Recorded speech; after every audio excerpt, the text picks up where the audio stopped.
Estamos acá con la señora Graciela Guiñazú. Ante todo, quiero agradecerte a vos, a la señora Olga Garaventa, a Luis, el encargado del castillo, por darme la oportunidad de ingresar a este templo, que para mí lo llamo, que es el templo de Sandro del Castillo. Así que, bueno, nada, primero te quiero preguntar, ante todo, ¿cómo lo conociste, Sandro? Personalmente. Personalmente. Lo conocí en el Teatro Municipal de San Nicolás en junio de 1996, cuando presentó ahí, venía de Rosario, de debutar con ese espectáculo en Rosario, Historia Viva. Esa fue la primera vez que lo vi en el escenario, cantando en vivo, por supuesto, Obvio. que descubrí ese mundo de sensaciones en vivo y en directo, que conocí a sus fans, que todavía no les decía las nenas, y también había nenes ese día. Obvio. Y después lo vi en el camarín, ya de madrugada, con la bata roja, los pantalones del smoking y las botas negras. Eso me causó un poco de gracia. El camarín era muy chiquito, tenía ramos de rosas que le habían regalado, algunos peluches, y estaba con ese copón que también está en el escenario de bronce. Qué bueno. Sí. Y después estuvimos haciendo las fotos para el diario Crónica. Yo he ido con Crónica TV y con el diario las imágenes para el canal, y cuando yo estaba con el micrófono, no como este que tenemos nosotros, sino uno de mano. Sí, de mano. Y voy a hacer, supongamos que vos sos, y voy a hacer esto, me mira a cámara y dice, se finí.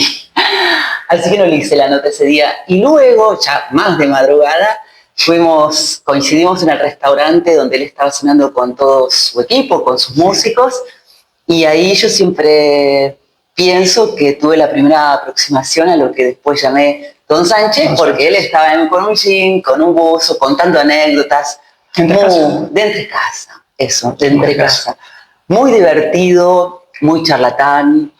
Y ahí lo que nos pasó también fue otra lección que recibí esa noche del Mundo Sandro, que en el medio de esa reunión, bueno, la sobremesa después, de golpe entró como una tromba de algún lugar, una mujer, porque sabían que él estaba ahí adentro, claro, pero del fondo del restaurante debía haber una puerta lateral. Seguro. Y se le abalanzó. Bueno, ahí rápidamente todos... Lo que habrá sido eso. Sí, para mí fue una revelación. Ya había tenido algunas, mientras hacía la entrada del público al recital, porque para mí era por primera vez también ver el fenómeno Sandro por dentro. Yo desde el 94, cuando empieza Crónica TV, hasta el 96, solo era lo que me contaban, claro, o lo que veía de archivo.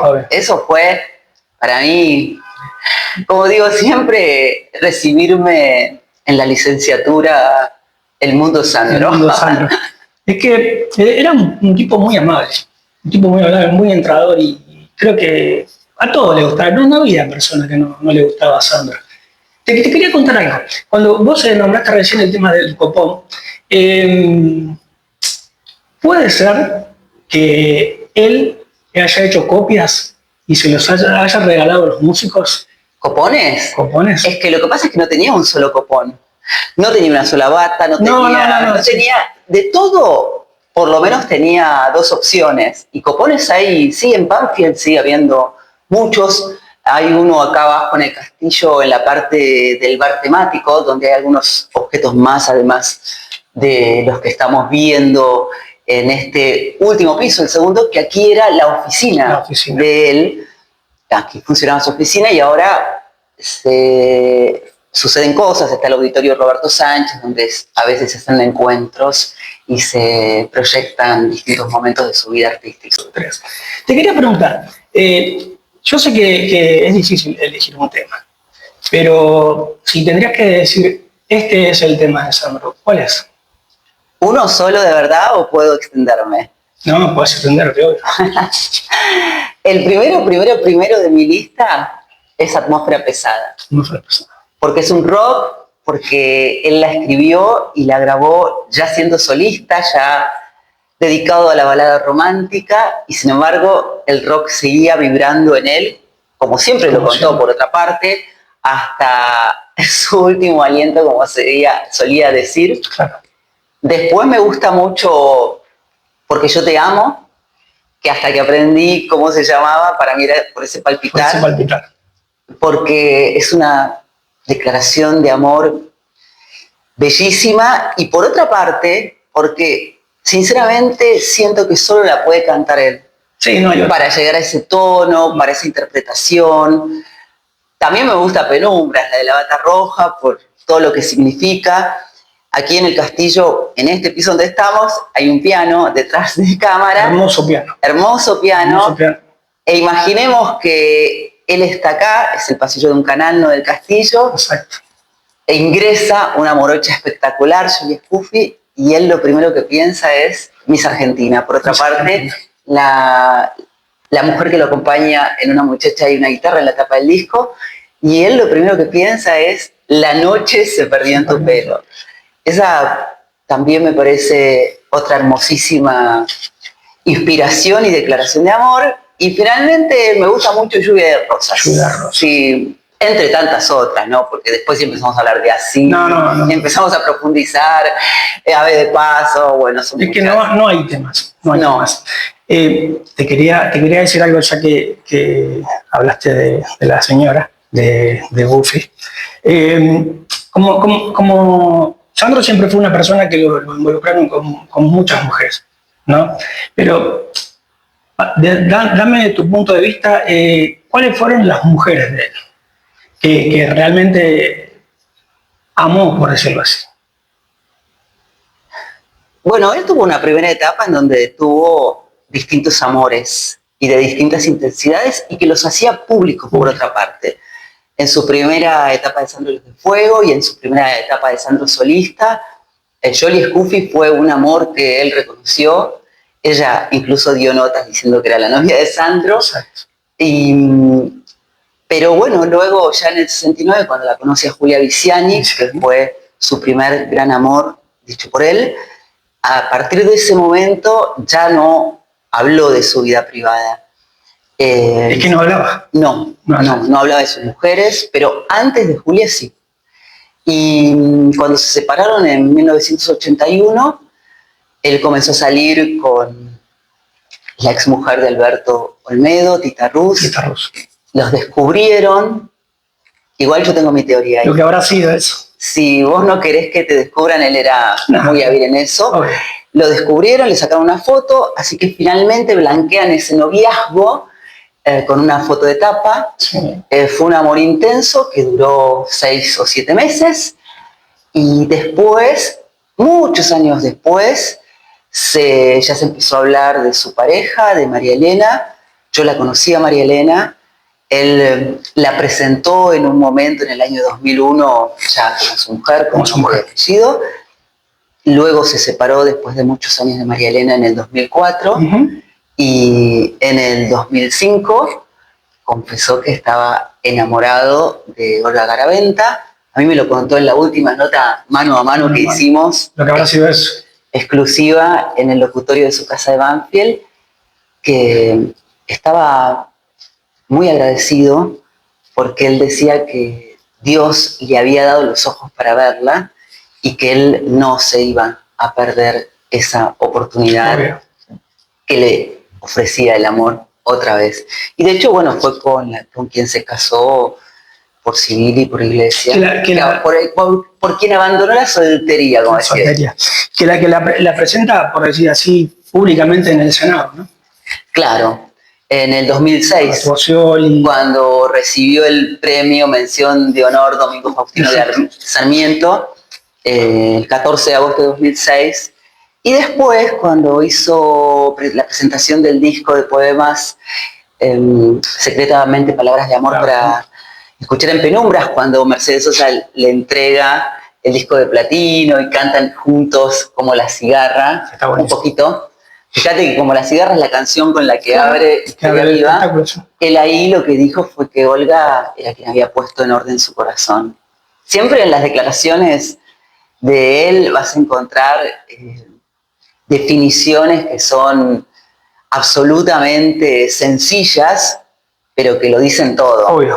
Por eso yo siempre digo que cuando uno duda, cuando se escuchan cosas, rumores, distintas versiones, escúchalo a él. Claro. Él siempre te va a decir por dónde va la cosa. Es la cosa. Mira, hablando de rumores, hay un rumor, ya todos saben o quizás no todos saben que Sandro pintaba y era otro amor, el tema de la pintura. A mí me contaron, y yo te voy a preguntar a vos, ¿qué me puedes decir de esto? Que él le hizo un cuadro a una mujer de su entorno, que lo habían titulado así, y bueno, nada, que se lo regaló. Él pintaba, entre tantas pasiones que tenía, él hacía de todo. De hecho, este castillo lo diseñó hermoso, y lo hizo construir él, y le mostró, le da el plano a un arquitecto para que lo firme y se pueda empezar a edificar. Y ese arquitecto tan maravillado no podía creer que lo hubiera hecho él. No me imagino. Se lo mostró a otros arquitectos para enseñarle. Mirá lo que hizo Sandro. Hizo muchos cuadros, regaló muchos cuadros. Así que sí, no es que se lo regalaba a personas que él apreciaba, obviamente. Bueno. Eso no significara que esa persona a la que él apreciara tuviera una relación sentimental con él, si esa es la pregunta. Exacto.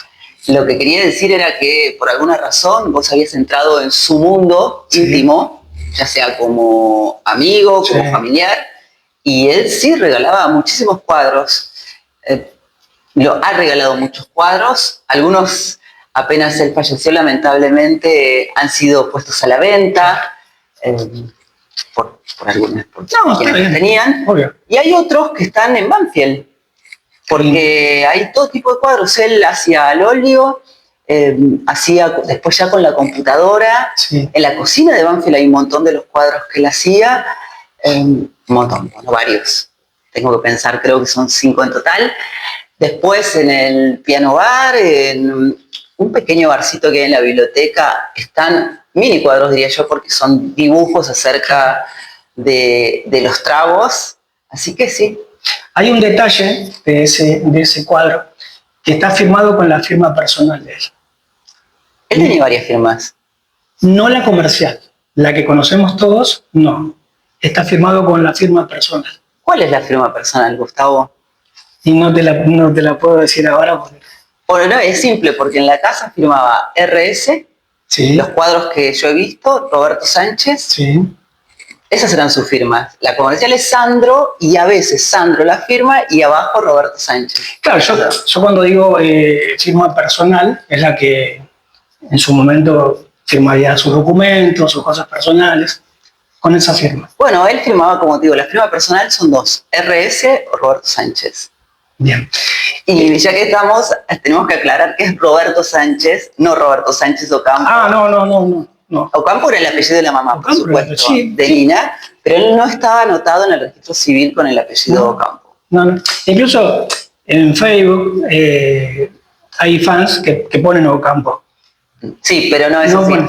Cuando te dije cuál es la firma personal es porque, por ejemplo, él también había algunas determinadas cosas que firmaba como Robert de la Nina, o sea, Roberto de la Nina, de la mamá. Tenía varias formas de firmar, pero la personal, bueno, o la abreviación, las 2 iniciales, claro, o el nombre completo. Pero bueno, eso era de la madre.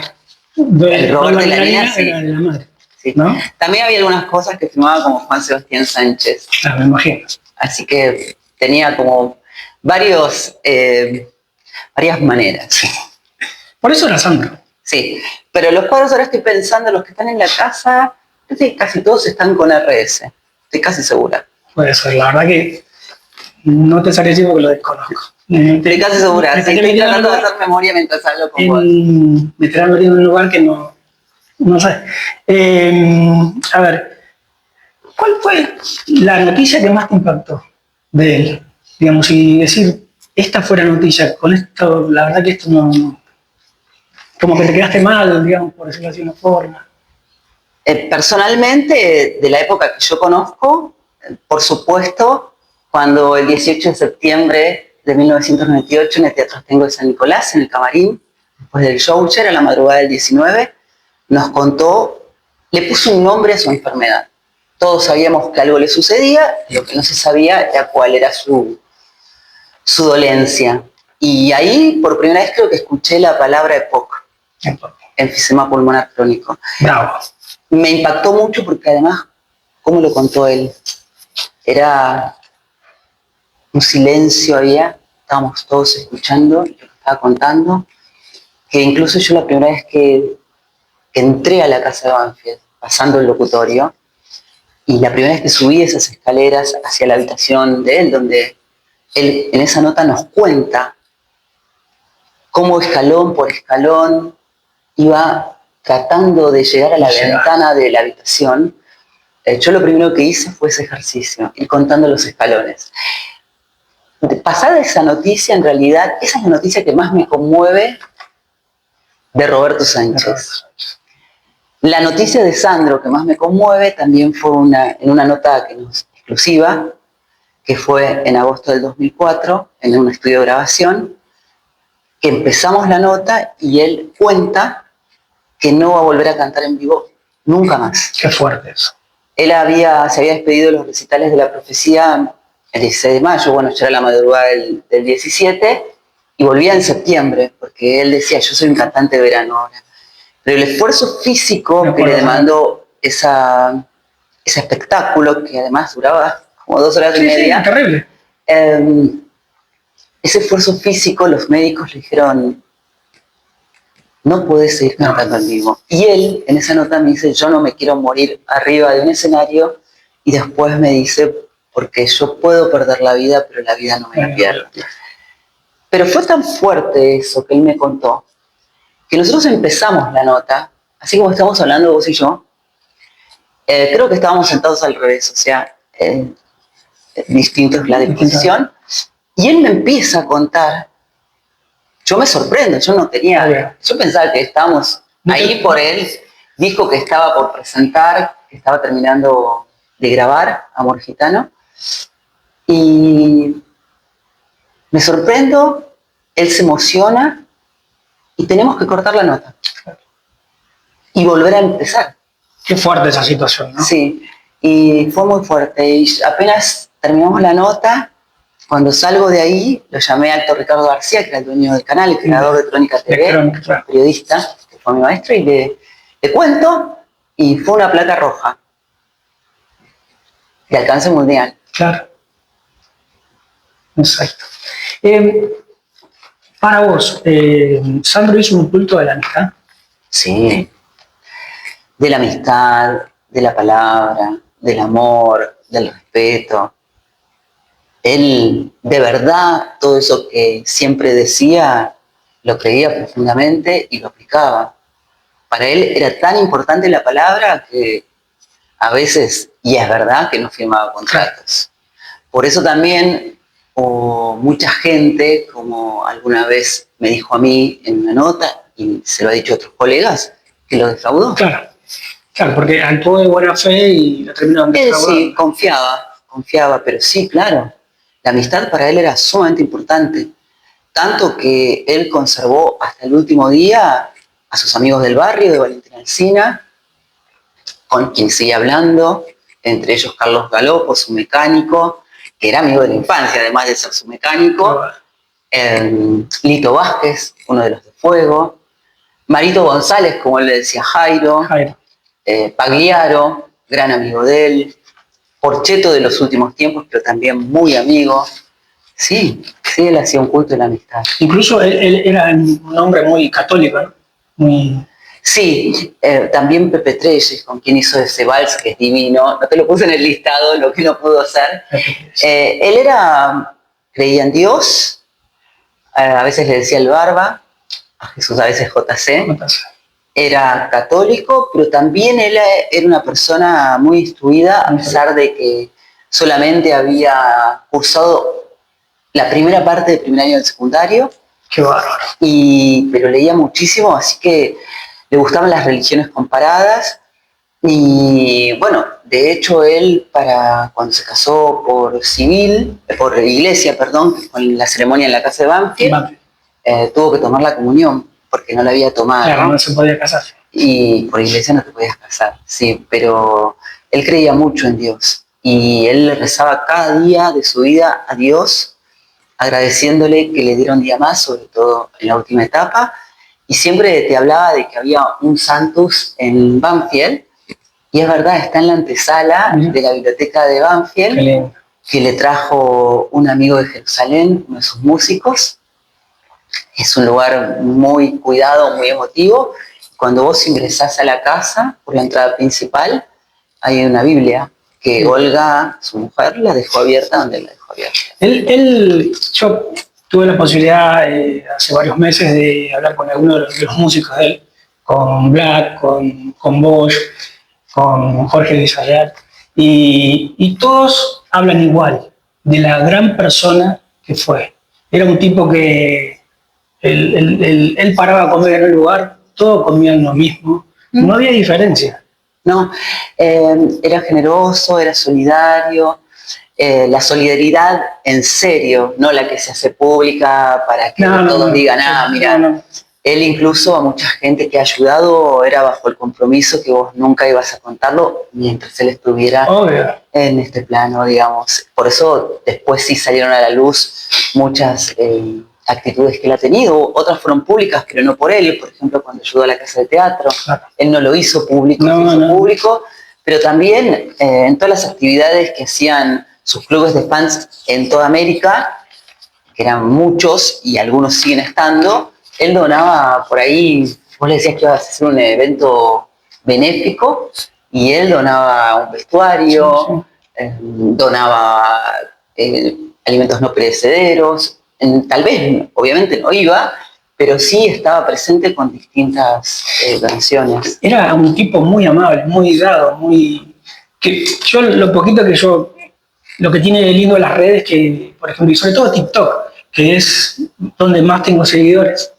que hablan de todo lado, de todo, Puerto Rico, Venezuela, Guatemala, donde quieras. Bueno, yo tengo conversaciones seguidas por mis distintas redes con distintas nenas de lugares que vos decís que me estén escribiendo de acá, y algunas desde hace años, de Puerto Rico, de Costa Rica, de República Dominicana, de Estados Unidos, de Chile, bueno, por supuesto de Argentina, Chile, de todos los lugares que de Uruguay. Tengo mucha conexión y he conocido a muchas de ellas que han viajado. El año pasado vino Learcy con su hija, que son de Puerto Rico, que vinieron a la Argentina solamente un viaje que programaron durante muchos años para conocer el país donde nació Sandro, y por supuesto recorrieron todos los lugares en los que está su historia viva, como el castillo. Bueno, yo las acompañé porque no sé por qué razón se los habían descartado de un tour que se hace de Sandro desde el exterior, que ahí me enteré de eso. La llevé a Valentina Alsina porque se lo habían descartado y digo, no se pueden perder Valentina Alsina. Así que fuimos un poco tarde de noche, porque nos habíamos encontrado en el Obelisco, qué lindo. Y otro día vino al castillo y estaban enamoradas. Eso sigue existiendo. Te quería contar algo referente a los músicos. Él, tengo entendido que le regaló a cada uno, en una etapa de su vida, un cuadro hecho por él.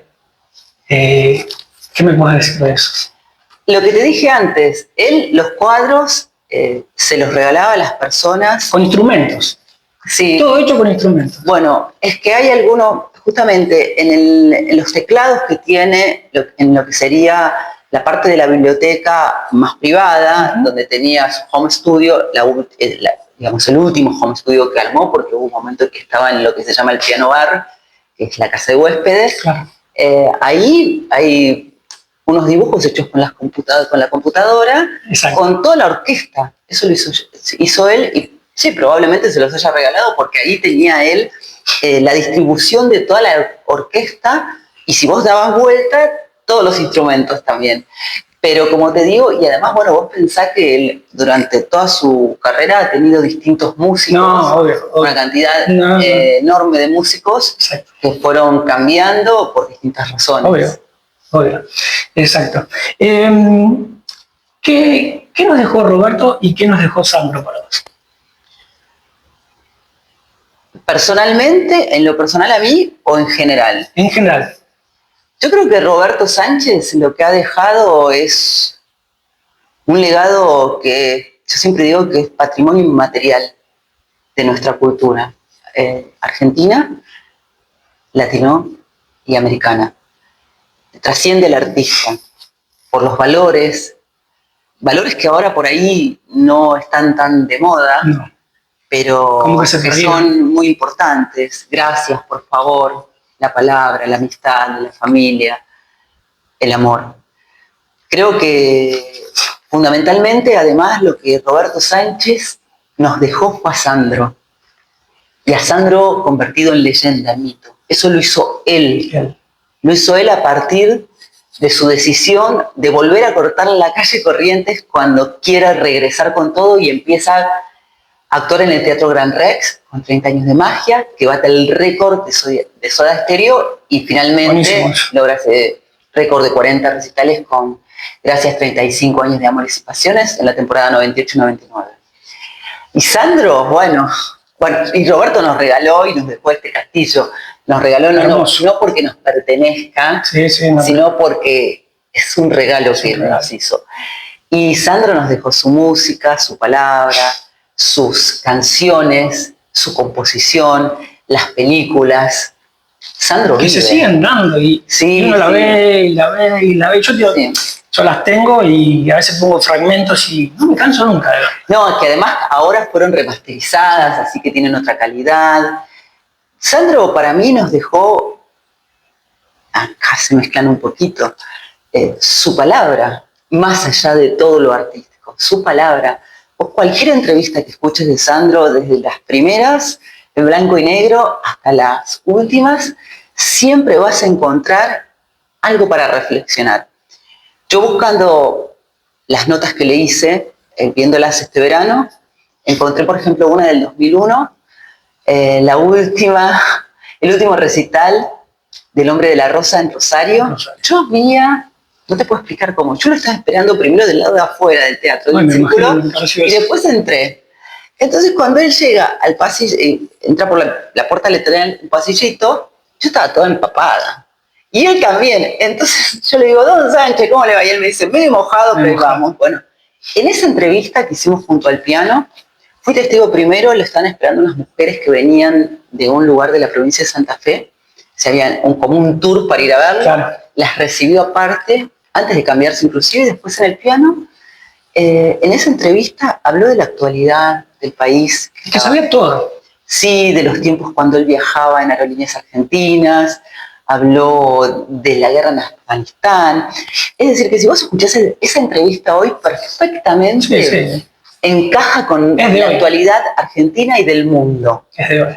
Así que para mí nos dejó un legado inmenso y hermoso y que siempre, y que lo que más me maravilla a mí es que hay muchos artistas en Argentina como él, Mercedes Sosa, Luis Alberto Spinetta, Soda Stereo, contemporáneos, ¿no? Únicos. Por supuesto, Carlos Gardel, Atahualpa, hay un montón, pero yo digo los que más o menos... Horacio Guaraní. Por supuesto, que fallecieron más o menos dentro del periodo que él falleció el 4 de enero de 2010, más o menos en esa época, y no tiene la difusión o la permanencia o la cantidad de acciones que desde hace 15 años se vienen realizando como si él estuviera todavía entre nosotros, porque bueno, para mí está entre nosotros, claramente. Para mí también. ¿Cuándo te diste cuenta que él se estaba despidiendo? ¿O si hay un momento que te diste cuenta? Bueno, para mí se empezó a despedir, esto te lo digo hoy, en el momento tal vez no, ya en el 98 cuando cuenta lo que le sucede y sale cantando, empieza ese recital, gracias, diciendo no quiero que me lloren cuando me vaya a la eternidad, una muchacha de una guitarra, pero él usó el estribillo, ya ahí él empezó a despedirse. En el 2001 yo se lo pregunté si se estaba despidiendo y él me dijo que no. Y de hecho la canción con la que empieza fue una canción que él escribe para ese espectáculo, que es del Hombre de la Rosa, es una canción preciosa, lástima de no la acabó, que empieza, es esta la historia... La que arranca el espectáculo. Sí, es esta la historia de un hombre que quiso encontrar. Sí. Y finalmente, bueno, claramente para mí se despidió cuando empezó a escribir el guión de la profecía, que lo escribió en diciembre de 2003, el 24 de diciembre, que nunca me lo voy a olvidar porque es el día que yo cumplo años, que dice, me fui, pero volví. Pero volví. Él ya sabía que sí, era obvio, su último espectáculo, aunque él soñaba con hacer un espectáculo gratuito en la 9 de julio, no pudo ser. No pudo ser, lamentablemente. Hablando en un reportaje que le hice a uno de los músicos, a Black, al baterista, en una charla, él me cuenta también, que incluso yo la publiqué, que él se le estaba despidiendo, que lo que me cuenta Black en la charla, dice que él se estaba muriendo alegremente. Bueno, yo no estoy de acuerdo con eso. Él sabía, como todos, que hay un día. Todos tenemos el día. Obvio. Él lo que estaba haciendo era no perdiéndose la vida, pero él no se estaba muriendo. Él, hasta el último segundo, y eso, bueno, lo sé, porque me lo contó Olga, cómo fue el último día en el sanatorio, en el Hospital Italiano de Mendoza, él hasta último día dio la batalla. Es que había esperanzas. Así que no estoy de acuerdo con esa frase porque él, si bien era muy consciente de la muerte, de la finitud, sí, y lo tenía incorporado más allá de su propia situación o de su enfermedad, él siempre apostó a la vida. Sí. Siempre, siempre. Así que no estoy, perdón, pero con esa no estoy de acuerdo. Es que es un punto de vista y... nada, es eso, es un punto de vista. Bueno, yo nuevamente yo te quiero agradecer enormemente a la señora Olga Garaventa, a vos, a Luis, que me dio el acceso acá al castillo. Y bueno, nada, es eso. Gracias. Gracias a vos y a la historia de un grande por tenerlo presente al ídolo. Muchas gracias.